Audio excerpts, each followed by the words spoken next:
obviously this one's giving us a show. So this blue shell is showing you exactly what you're looking for. See the wiggle?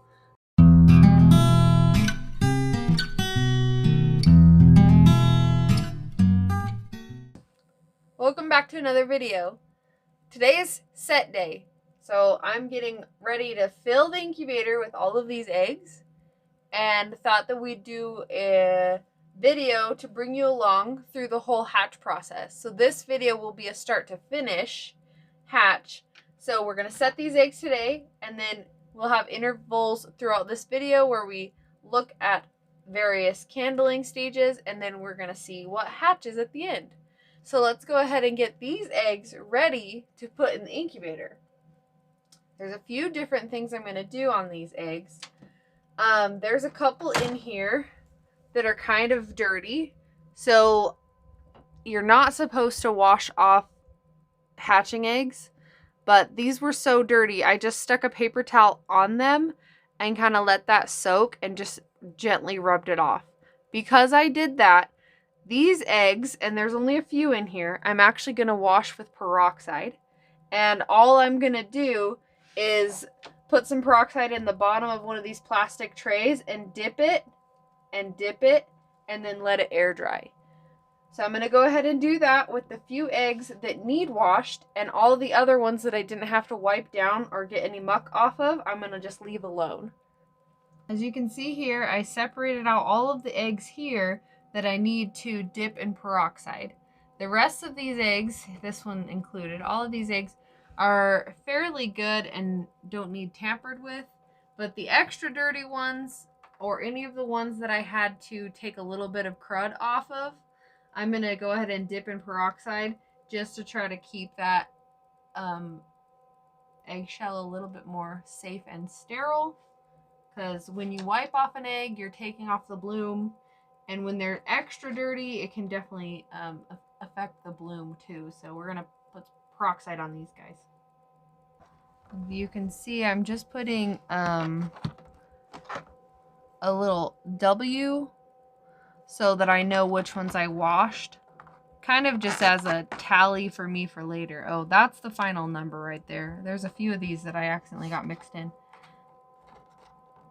So that way I know what ones it was that I washed, so I know like how good the percentage of hatch was in these dirtier eggs. Okay, let's do this. This is a different way I've done this, because I feel like before I put it in a bowl and then I just like rolled it in the bowl, but then I felt like I waste so much peroxide. So this time I just decided I'm gonna fill up one of these egg plastics and just like dip it and flip it and dip it. See if it works.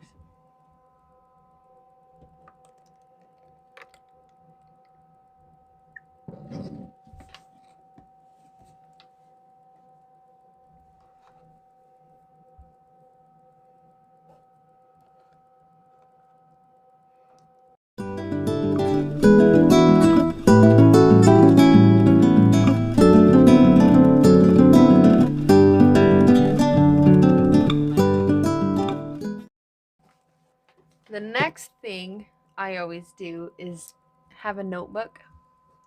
I've gone over this in my incubation series videos, but having a notebook, writing down what you set, how many of each egg, any kind of notes you want to make. I like to say when I started in the year and what I did as far as temperature and humidity, because then I can actually use it as a reference to look back on. I do this for every hatch, and I actually have several hatches in this notebook from years previous, and it's actually so good to get in the habit of, especially if you're hatching a lot of eggs, because then you can always tweak and adjust things the next year if it didn't work out, so you're not repeating the same mistakes over and over again.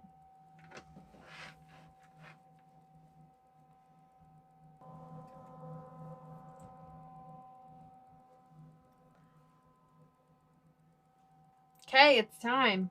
Let's get these eggs into our incubator.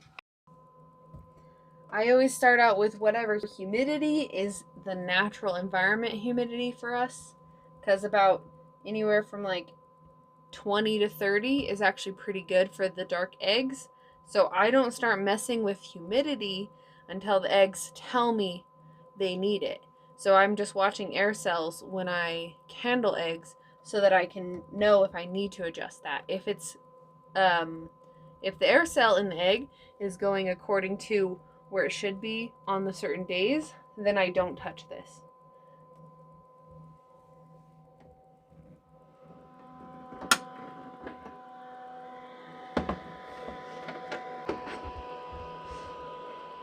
And then for this incubator, I like to make note of where the turner was. So they were facing this way. So I need to make sure that when I put the lid back on, they're facing that way so that it doesn't throw the turner dial off, because if I put it back to this side, it's going to think it's on that side and it will just not catch correctly.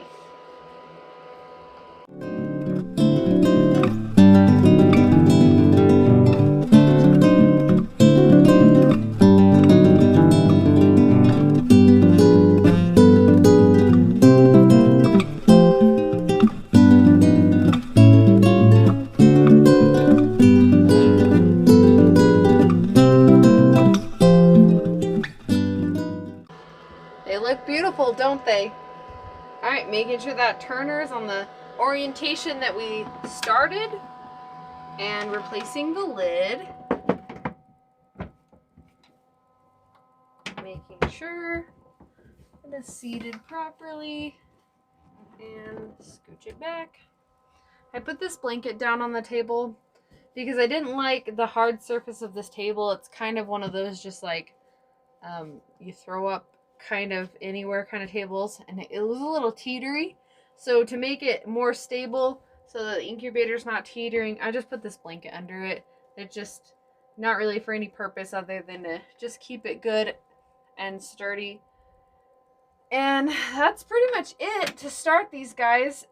It's kind of a set it and forget it kind of method. I'll come up here and we will candle them for the first time on day 7.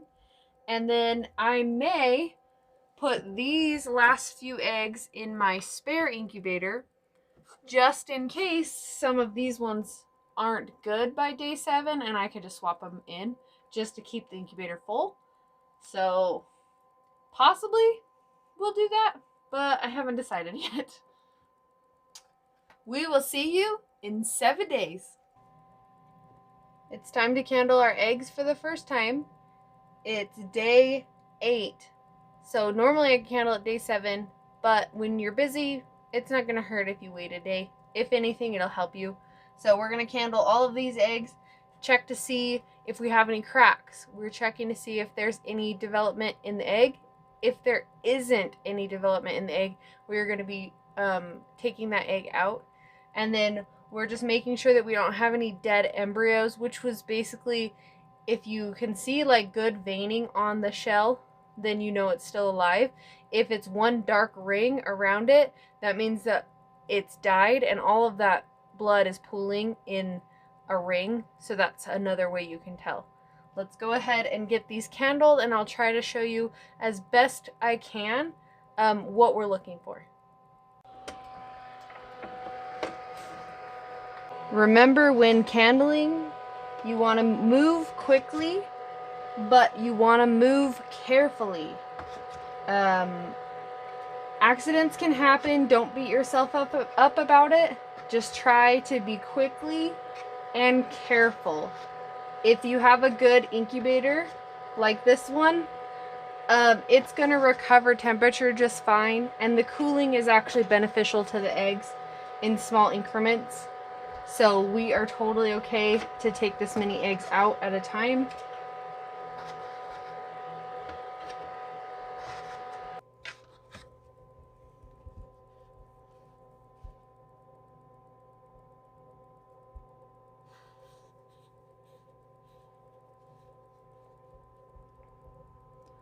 If you look very carefully in this egg, you can actually see the little embryo is moving.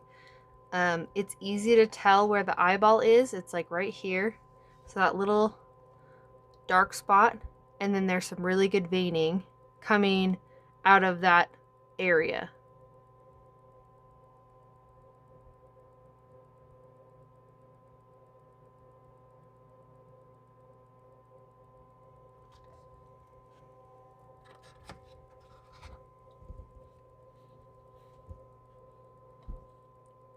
See, there we are again. We have a little eyeball and it's moving. I find it's easiest to candle your eggs on the side, but if you tip them up towards the air cell, you can see the air cell really well. But we're focusing on this little embryo.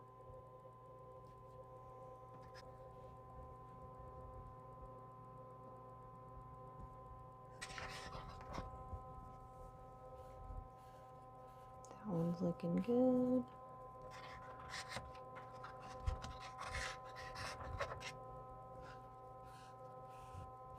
Ooh, this one's another really dark one. Super hard to tell. We're just gonna look for, does it look like it's in the appropriate area? And it does, so I'm leaving it in there. Oh, here's a good example of a blood ring. This egg has a ring around the entire thing. You can't see anything. How about that? There you go. That's perfect. There you go. That's a good example of the blood ring. So this is what I was talking about. So this did start to develop, but is no longer developing. And if you look at it from both ways, you can see that really prominent ring. It's a little easier to show on camera this way, but you can see that red ring right here. It's going around the entire shell. So I know that this one has died, so I'm going to take it out of the incubator. So after a while doing this, it's not so much like the veins, but it's like the wiggling of that embryo inside that I'm more looking for. Especially these eggs, they're really dark. So I'm kind of looking for the wiggle of that embryo. Can I see its eye? Is it moving back and forth? I do see a few veinings in this one, but I know where the embryo is because I can see its eye. Ooh, look. So this is an example of one that's not fertile. See how the entire thing is glowing? There's no wiggly embryo in there at all when you swiggle it. And from both ends, you're not seeing anything. So this one wasn't fertile. Ooh, and that one's a really dark one, dang it. Oh, here's another one. Not fertile or didn't start developing. So it's another lanterning one. It's like basically glowing up the entire egg. There's nothing in there to stop it. You can just see the bounce of that yolk because this one's a lot clearer. It can be very hard sometimes. Oh, but this one wants to cooperate. Look how amazing. Some blue eggs, depending on how thick or heavy their bloom is, are very hard to see in. Obviously, this one's giving us a show. So this blue shell is showing you exactly what you're looking for. See the wiggle of this little embryo? And then when you move him around, he just like jiggles. And then there's some yolk on one side and the rest of his veins. But the embryo is kind of on this side. Cool.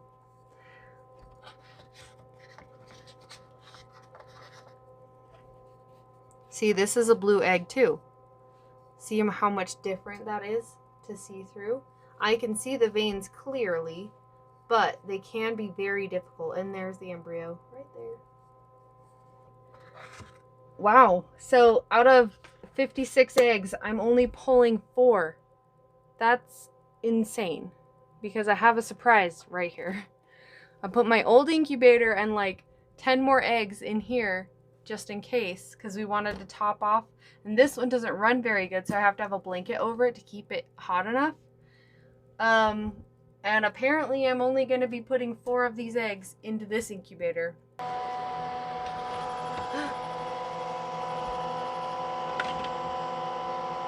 Another thing to keep in mind, especially if you have an incubator like this one with an automatic turner, it just turned to the other side. So I need to be aware of that and switch the trays to that side so that the motor isn't fighting trying to turn in a direction that the tray shouldn't be facing. There we go. I will see you guys on day 14. Today is our day 14 candling, so we're gonna check these eggs and see if they're all good, because we only candle one more time before hatch day. So let's open it up, let's see what we have.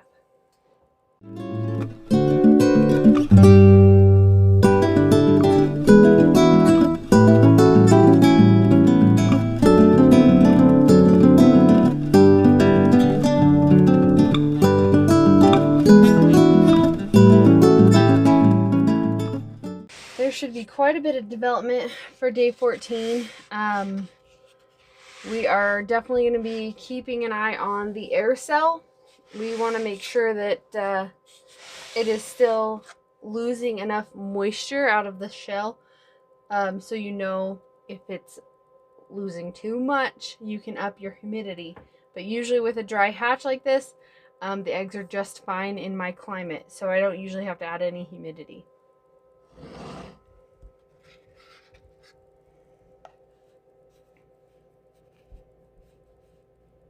Ooh, that one's really good.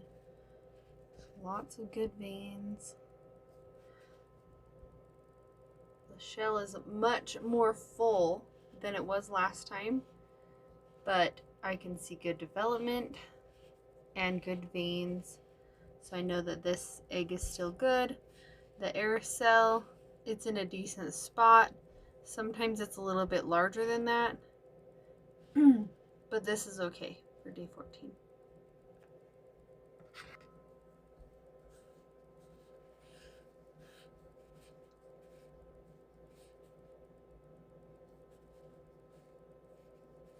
These ones are very difficult, so you just look really close.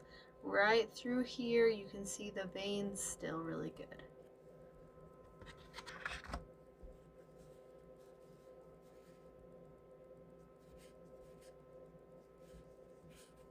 This one looks like it may have stopped developing, but I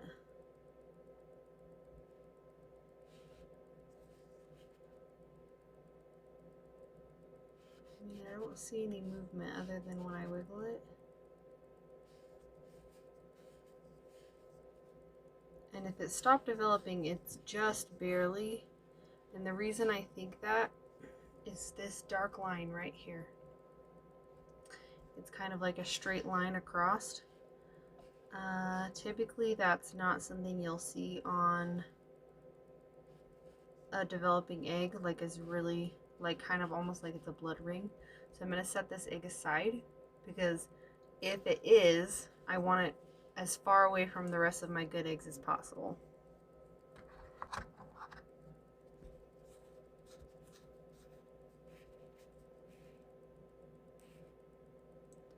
See the difference on this one? It has a dark vein, but there's veins coming off of it. Whereas that other one that I think stopped developing just had the one single dark vein with no other veins coming off of it. That's why I think it stopped developing. Getting into some of these really dark Moran eggs. Oh, you can see some veins right there. This one is pretty dark, but those veins are standing out. Should we revisit this one now that we've seen all those ones? How we know that this one has stopped developing? See all of the, there should be a bunch of veins down here in this area coming to the edge of that air cell, and they are not there. So we have one dark line, and that is it. So this one gave up somewhere between day 7 and day 14. So we're going to leave this one out of the incubator just because I don't want to chance it. Too many eggs to have one that explodes. It's just not, see, it's not far enough. Let's see how much more you can see on this side. It should be dark all the way to here.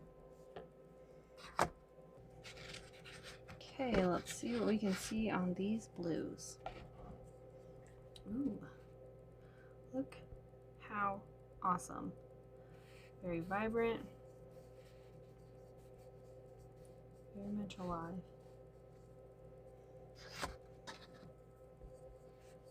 Ooh, perfect. See, that's what there should be at. Very good little chickie in there. Pretty sure I can see its foot. Crazy.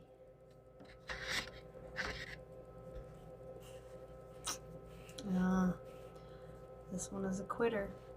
You can tell. So we have the embryo over here, but we have no more vein development, and you can't even see the air cell. So yeah, I'm not gonna leave this one in there. See, there's just nothing, not like it should be. Definitely something right here. So something started, but it didn't get very far, so maybe not too much further after 7 days. Oh, here's another one. It gave up. That is not what you want to see. Obviously all of the blood has pooled into a spot, and whatever was in there is now just kind of scattered about, but you don't see any good veins. So that one is a no-go. So that makes 3 that I've stopped developing for sure, and 1 that it's too dark to see.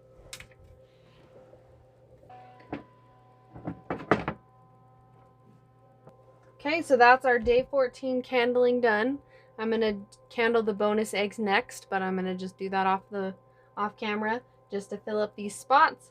And then we will see you guys on day 18 when we're locking down our incubator and preparing for hatch. Today is day 18. So the next step to get ready for hatching is going to be removing the egg turners, and to up the humidity just a little bit, especially in this incubator, the humidity will increase quite a bit once the eggs start to hatch, and I don't want it over 80%. So depending on what they look like, I'm going to candle a few of them and make sure that they're all still looking good. For day 18, the egg is really full, so you can't really see much. All you're checking is that it looks full enough for it to be at day 18, and checking the air cell so you know where to set your humidity. I typically don't set mine higher than 50% on day 18 because I find that, especially in this incubator, I don't need it higher than that, because as soon as those chicks start hatching, it's going to skyrocket, and I don't want it over 80%. So we're going to take out the turners, we're going to turn off the turning function, and then, because an incubator like this, like that full area, there's no way to separate your eggs. And I've done different things through the years, separating them in little like containers or things like that are inside there. One time I did like a little cardboard box.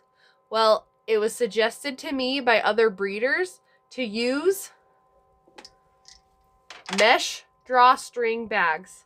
So I'm going to write down what breed goes in each bag so that when I have them hatching out, then I can actually leg band them and set them aside so I know exactly what I have instead of having to try to guess.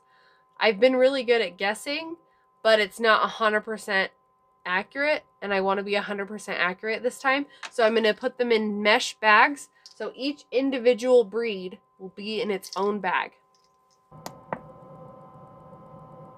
Okay, our turner is now off.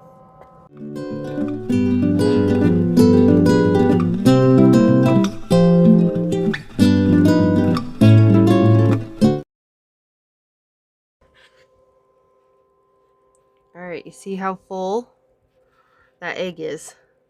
We're basically checking to make sure that it is nice and full. And you can even turn it over and make sure you don't see any light at the bottom. And it looks good. And going off of that air cell, I don't think I need to put the humidity very high for the end of hatch. Let's check another one and make sure. Yep, I don't think the humidity is gonna need to be as high.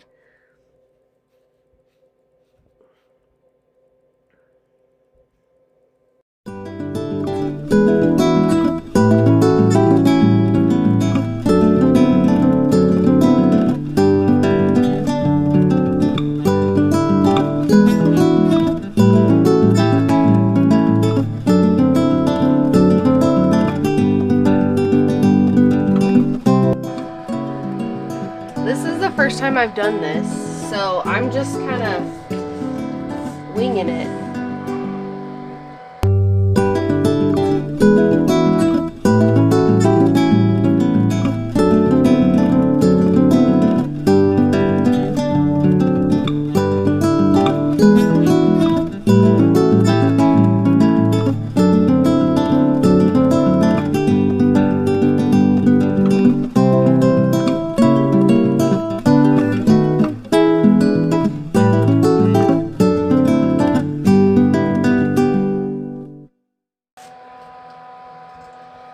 And I know what you're thinking, guys. It looks full in here, but the bag is just taking up a lot of the room. There's lots of little nooks and crannies. And I didn't want to leave anything out of the bag for fear that it would like trample everything or get caught up in the cords. So I'm putting all of the chicks in a bag. Let's get this lid closed.